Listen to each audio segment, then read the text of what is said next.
There is no suffering for him who has finished his journey and abandoned grief, who has freed himself on all sides and thrown off all fetters. They depart with their thoughts well collected. They are not happy in their abode. Like swans who have left their lake, they leave their house and home. Men who have no riches, who live on recognized food, who have perceived void and unconditioned freedom, nirvana, their path is difficult to understand, like that of birds in the air.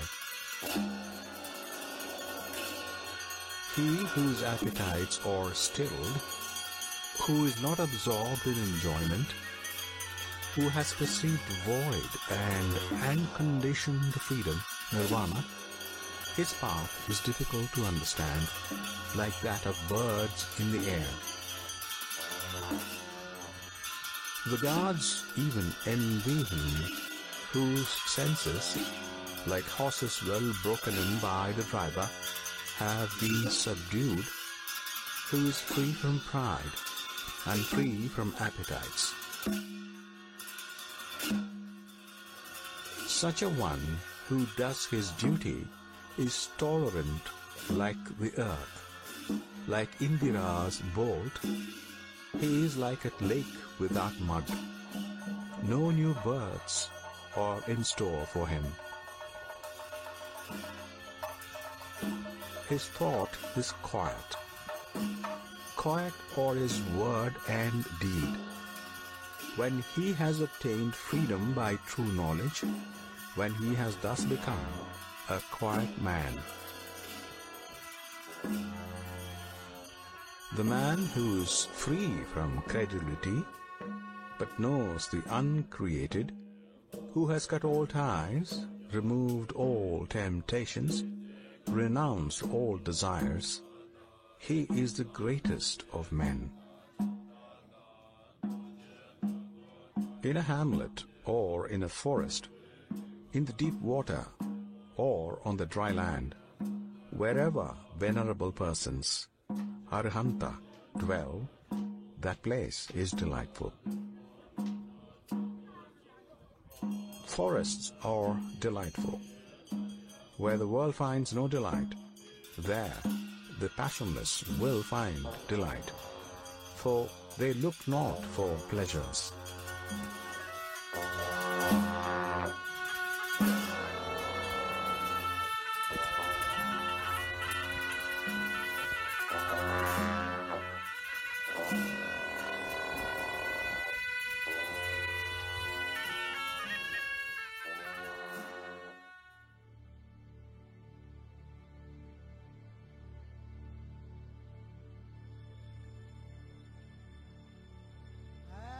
Le travail d'un disciple accepté diffère de celui de l'aspirant. Il a déjà acquis le pouvoir de contrôler les circonstances afin d'orienter sa vie selon les lois occultes. Il a maîtrisé son caractère et dans une certaine mesure, l'a formé, éduqué et coordonné, et il a montré une certaine capacité à servir dans le monde. Il est donc considéré comme apte à recevoir un entraînement spécial, qui le préparera à manipuler en toute sécurité certaines forces occultes sur les plans intérieurs, et à transmettre ces forces, en partie du moins, au monde des hommes par l'intermédiaire de ces véhicules inférieurs. Il existe chez les adeptes de grandes façons de servir. L'une exige un travail essentiellement sur le plan physique, un travail réel parmi les hommes, soit en répandant directement la lumière spirituelle à leur esprit en tant qu'enseignants, soit en organisant des canaux tels que des églises ou des écoles, soit en participant réellement au travail de réforme politique et sociale qui se déroule dans le monde. L'autre voie consiste à travailler, entièrement ou presque, sur les plans intérieurs, construction de réservoirs, stimulation des centres occultes, manipulation des courants magnétiques à autres forces planétaires, diriger les forces de la nature qui affectent les conditions climatiques et modifient la forme des continents. Dans une certaine mesure, les deux types de services sont requis du Sheela. La proportion de travail intérieur ou extérieur dépend de son futur lorsqu'il aura atteint le niveau d'adepte. S'il se destine à devenir un maître, c'est-à-dire à travailler directement avec les membres de la race humaine, une grande partie de son travail de disciple se fera avec les hommes du plan physique. Le travail de l'adepte sera très différent selon qu'il sera ou non un maître. Un maître a une relation directe avec les hommes. En fait, il est appelé maître parce qu'il prend en charge des élèves. Il peut occuper des postes officiels dans la hiérarchie qui concerne l'homme en tant que Manu, Bodhisattva, ou Mahajouan, ou devenir l'un des officiels des 7 rayons, ou participer à la structure sociale occulte en servant dans l'un des départements de supervision et de direction de la race. Ceux-ci travaillent principalement avec les hommes, avec la conscience des humains et leurs formes sociales et politiques, et avec les forces qui influent sur l'humanité. Outre le travail avec l'humanité, le travail de chaque Manu consiste bien sûr, en l'établissement d'un continent approprié en ce qui concerne le climat, la flore, la faune, la nourriture, ainsi que les conditions magnétiques, pour développer les traits et caractéristiques particuliers que son peuple doit manifester. Ce travail ne sera entrepris qu'après qu'il ait atteint un niveau très élevé, et consiste à établir des plans et des spécifications qui seront suivis par les travailleurs de la nature et les constructeurs des formes organiques et inorganiques, plutôt qu'à manipuler les forces elles-mêmes.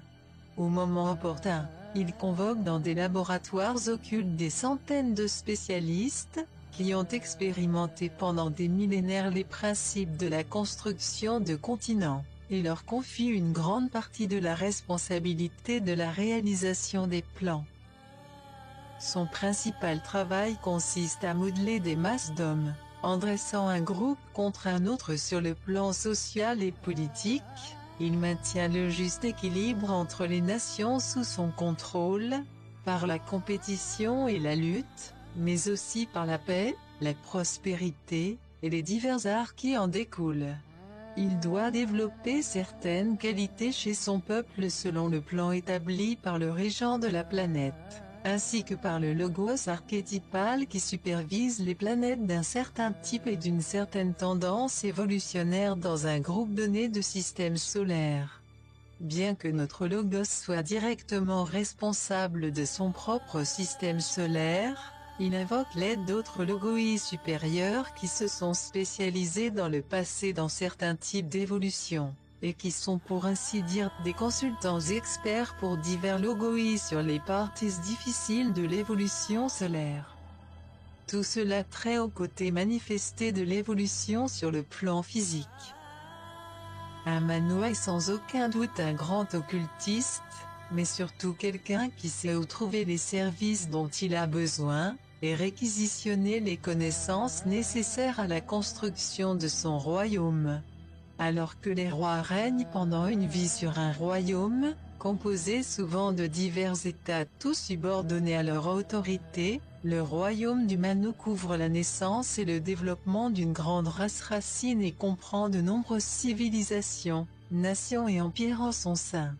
Il existe cependant une étroite similitude entre le devoir et les fonctions du dirigeant d'un empire et ceux d'un Manu. Les initiés qui travaillent à la mise en place du côté forme de l'évolution deviennent généralement des maîtres, souvent chefs de département dépendants du Manu et prêts à instruire des élèves, soit pour les préparer à un travail donné pour le Manu, soit pour le travail particulier du département dans lequel les maîtres eux-mêmes sont actifs.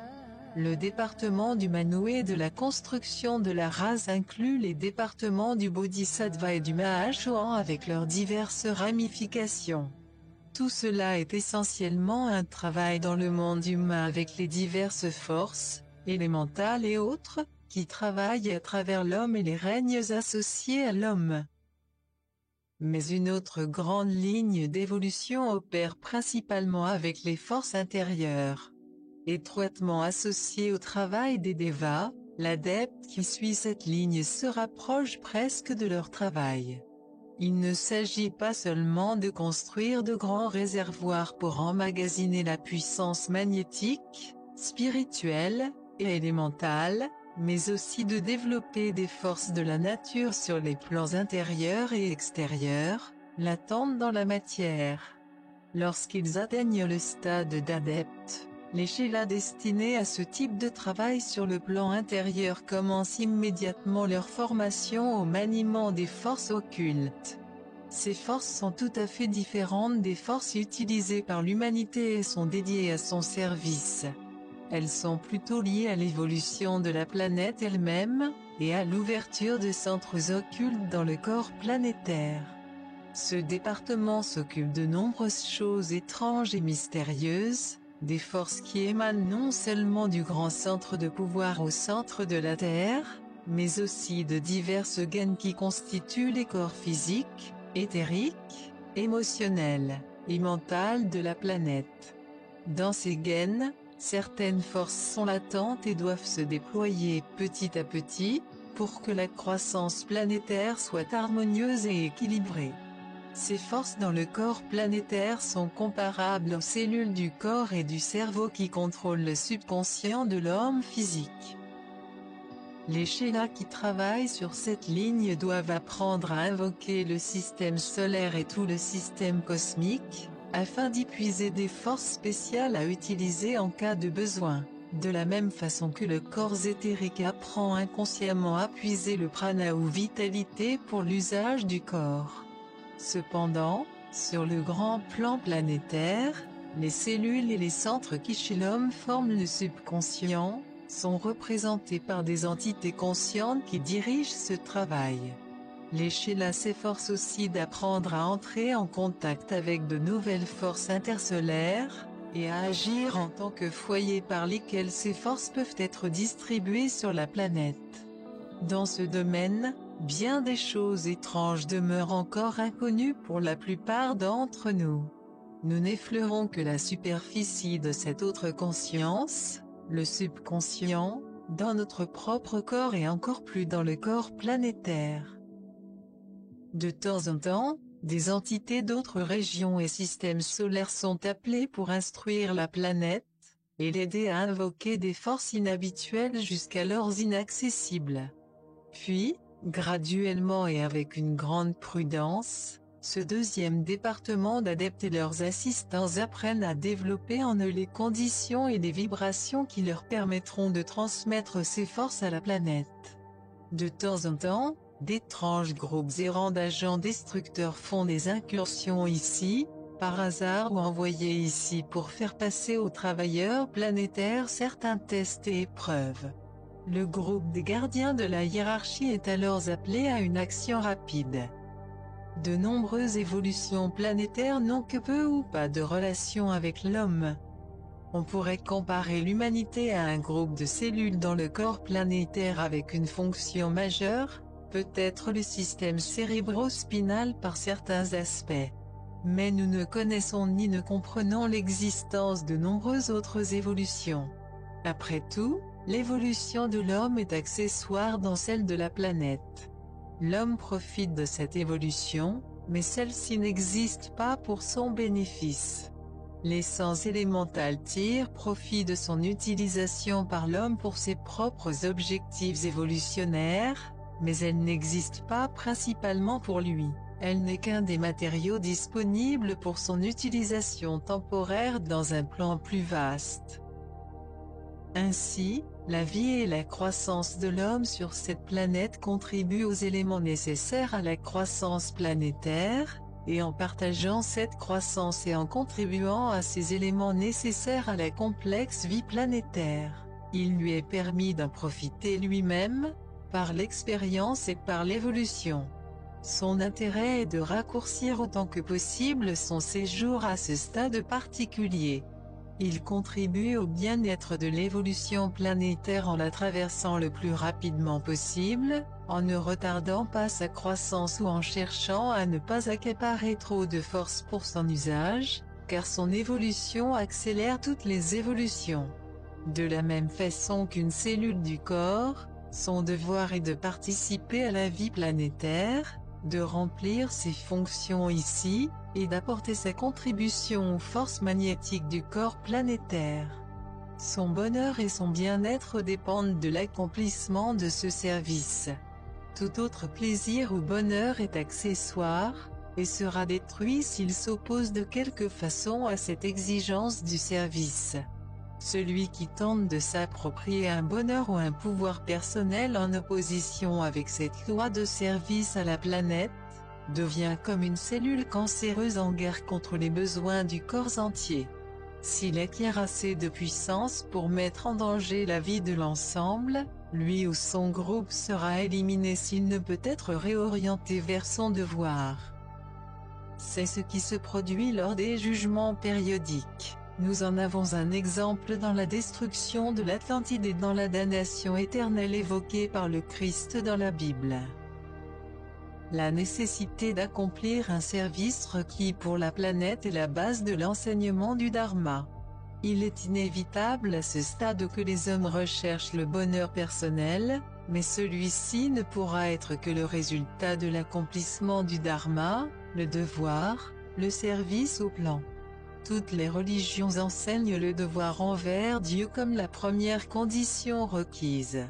Les grands enseignants ont cherché à formuler de façon simple cette loi du service envers le logos planétaire, à apprendre à l'homme à ne pas chercher le bonheur dans la satisfaction personnelle.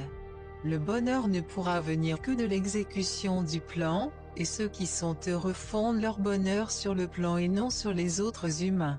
Si l'humanité pouvait seulement comprendre la relation entre le bonheur et cet accomplissement du service, de nombreux cœurs affligés à la vie brisée et inutile trouveraient la paix.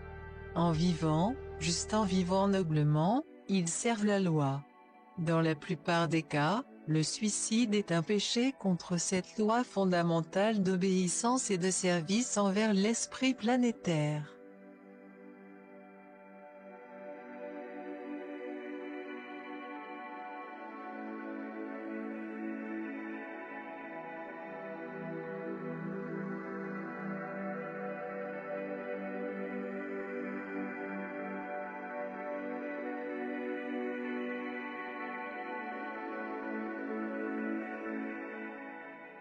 Le Sheela accepté devient un avant-poste de la conscience de son maître.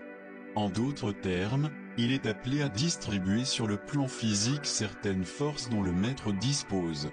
Cela nécessite de sensibiliser le corps, le contrôler, le rendre réceptif. Il existe plusieurs méthodes pour y parvenir. L'une d'elles consiste à vivre dans un endroit fortement magnétisé ou en contact étroit avec le maître. Une autre est d'intensifier la joie et la douleur, qu'elles soient physiques, émotionnelles, mentales, ou les trois. Cependant, comme les démarches occultes nécessitent toujours de payer certains karmas ou dettes, un subtil ajustement est généralement trouvé afin que le karma soit payé, et que les souffrances qui en résultent développent immédiatement les qualités de caractère requises et sensibilisent le système nerveux. Aussi rapidement que possible, le maître déverse de la force par l'intermédiaire de son Sheela. De même, le Sheela apprend à manipuler les forces nécessaires à ce travail sur les plans intérieurs. Peu à peu, il est exposé à l'impact des courants élémentaux dont l'homme ordinaire est protégé, étant maintenant capable d'affronter ces forces sans faillir dans ses véhicules. Ce n'est pas aussi facile qu'il y paraît. Il n'y a pas que les forces élémentales primaires directement liées à l'homme qui l'influencent dans son développement et son évolution. Elles sont en elles-mêmes suffisamment puissantes, on peut le constater lorsque des groupes non éduqués sont soumis à des impacts émotionnels et qu'une hystérie collective en résulte. Mais l'homme entre occasionnellement et par hasard en contact avec des courants plus importants qui ne sont pas particulièrement liés à l'homme, mais qui appartiennent à d'autres évolutions ou à la vie propre de l'esprit planétaire. Leur force est prodigieuse, semblable à un cyclone du monde intérieur ou un courant électrique à haute tension. De nombreux Sheela, en particulier ceux qui sont destinés à travailler sur le plan extérieur et à devenir les guides et les enseignants de l'humanité, doivent connaître uniquement les forces humaines et celles qui sont distribuées sur la planète, pour aider l'homme et les royaumes qui lui sont liés. Il est dit parfois que ces Shélas appartiennent à la branche qui subit l'initiation sous le groupe planétaire. Mais d'autres forces appartenant au système solaire et même au schéma intersolaire influencent la planète. Elles contribuent au développement de la planète elle-même et des consciences de la planète liées au groupe intersolaire. Ces forces, dirigées vers la planète à partir de centres très lointains et entièrement extérieurs à notre système solaire actuel, font partie des forces intercosmiques qui influencent notre système solaire dans son ensemble, pour l'évolution de notre logos et de ses principaux associés. Des groupes de ces associés sont établis sur différentes planètes, en partie pour aider son travail, en partie pour poursuivre leurs études et leur propre développement dans l'administration de ces forces pour le système et pour la planète. Ce sont les Kumaras des planètes et leurs associés, qui forment la chambre du Conseil intérieur. Parmi ceux qui parviennent à l'initiation, certains cherchent à se qualifier pour ce groupe spécial en suivant la formation. À chaque initiation, il leur est demandé de passer des tests, non seulement sur les forces planétaires ordinaires, mais aussi sur les forces solaires et intersolaires. Pour cela, une qualité particulière de volonté est requise, pour manipuler d'une certaine façon les forces élémentales de la terre, de l'air, de l'eau, et du feu, afin d'apprendre à modifier les véhicules intérieurs pour les rendre capables de supporter le jeu des forces supérieures sans être détruits. Et également pour former une enveloppe protectrice autour du corps physique, afin que le résidu de force dans les véhicules intérieurs ne cause pas après l'expérimentation, de répercussions trop sévères sur le corps physique lorsque le dormeur se réveille. Les Shélas sur cette ligne travaillent principalement avec les forces de l'un des 4 éléments, la terre, l'air, l'eau, et le feu. Ils deviennent en quelque sorte des experts dans un département. La magie de la terre est réellement une magie planétaire, plus ou moins accessible à tous les initiés. Mais la magie de l'eau est très puissante, c'est l'un des 2 éléments créateurs primaires, l'autre étant le feu. L'air est une branche du feu, tout comme la terre est une branche de l'eau. L'air permet de contrôler les forces des planètes du système solaire, l'eau remplit l'océan de l'espace et donne accès aux forces intersolaires. Le feu représente la Kundalini, la puissance créatrice libérée dans le mouvement atomique, et donne accès à presque toutes les forces occultes du schéma intersolaire. L'interaction de ces 2 éléments, le feu et l'eau, est à l'origine de toute manifestation. Dans le royaume des Devas, il existe également des divisions entre ceux qui manipulent les forces planétaires et ceux qui manipulent les forces intersolaires. L'un de ces derniers occupera le poste d'administrateur en chef des forces solaires, et de directeur des courants intercosmiques. Les Devas ont une grande responsabilité dans la quantité de force qu'ils attirent du système solaire pour l'usage de la planète, pour la distribuer sagement afin que les relations harmonieuses entre les différentes parties de la planète et les règnes en évolution sur la planète persistent. Dernièrement, une grande partie de leur énergie a été consacrée à contrebalancer les forces destructrices que l'homme a générées au cours des 5000 dernières années, alors qu'il traversait sa période d'obscurité inconsciente.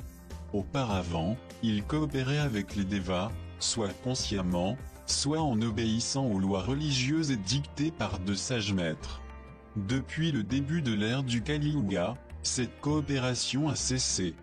Partout sur la planète, les centres occultes positifs et dynamiques furent scellés pour empêcher le déversement d'une force qui aurait aggravé la capacité de destruction de l'homme, diminuant considérablement ce pouvoir.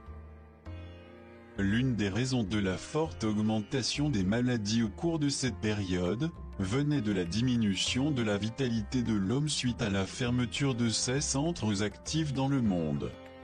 Ainsi, le travail de maintien de l'équilibre et de la propreté du monde incombait aux seuls Devas, à l'exception de quelques rares âmes à la vision transparente, capables de connaître la loi et d'y coopérer. Les religions devinrent rationalistes ou engendrèrent des dévots, au lieu d'être instruites, scientifiques, et magiques.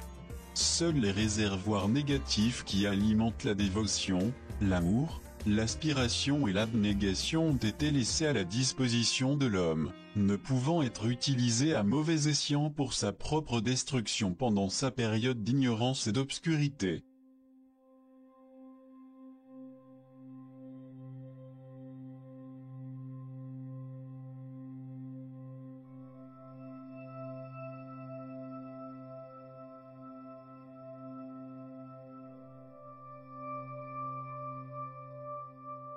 Lorsque le disciple accepté commence à manipuler les forces sur les plans intérieurs, le jeu des forces à travers les véhicules produit deux effets. De la même façon que la chaleur dans une serre accélère la croissance d'une plante, les pouvoirs latents en lui, se déployant beaucoup plus rapidement que chez l'homme moyen, donnent deux résultats. Premièrement, le jeu des forces augmente la vigueur de manifestation des vertus et des vices, et intensifie la lutte de l'homme avec lui-même. Deuxièmement, cette accélération du déploiement des pouvoirs latents augmente aussi automatiquement la vitesse à laquelle un homme vit, il expérimente ainsi en quelques années une vie entière, et subit de même le karma, tant bon que mauvais d'une vie. Le disciple accepté s'est définitivement fixé pour objectif d'atteindre son but, le déploiement des pouvoirs divins en lui aussi rapidement que possible jusqu'au stade requis par l'évolution sur cette planète, et bien plus rapidement que l'homme moyen. Il s'est engagé à supporter les épreuves qui en découlent, qui sont immenses sur le plan physique, moral, et mental. Et il s'est engagé à utiliser les pouvoirs qui se déploient au service du monde. Le calme est la grande condition requise pour l'expansion des véhicules. Les tests peuvent suivre un ordre différent, ils mettent à l'épreuve la patience, l'orgueil, la colère, la vanité, le fanatisme, le détachement. Il est nécessaire d'acquérir le calme de l'esprit, du corps, des émotions, d'avoir une vie régulière, de maintenir une pression continue sur les véhicules pour les contrôler et développer harmonieusement leur pouvoir. L'excitation, l'agitation, le désir de résultat, la passion, la dépression, sont autant d'obstacles qui doivent être surmontés. Il faut du calme, de la sérénité, pour construire petit à petit les qualités et les véhicules nécessaires, jour après jour et mois après mois. La précipitation alors que la formation n'est pas complète, le désir de voir des résultats, vont souvent à l'encontre du but recherché. La première initiation marque le moment où le maître considère que l'élève est apte à recevoir des forces d'un certain degré, et qu'il a prouvé sa capacité à convertir cette force accrue en service. En d'autres termes, il est parvenu au stade où il lui est permis de faire partie, en tant que membre indépendant, de la fraternité qui distribue les forces régissant la croissance de la planète, et il s'est montré suffisamment digne de confiance pour avoir accès aux réservoirs disponibles pour ce corps. Après la 5e initiation, il entre dans le groupe chargé d'administrer les forces de la planète, et d'établir des réservoirs pour la fraternité.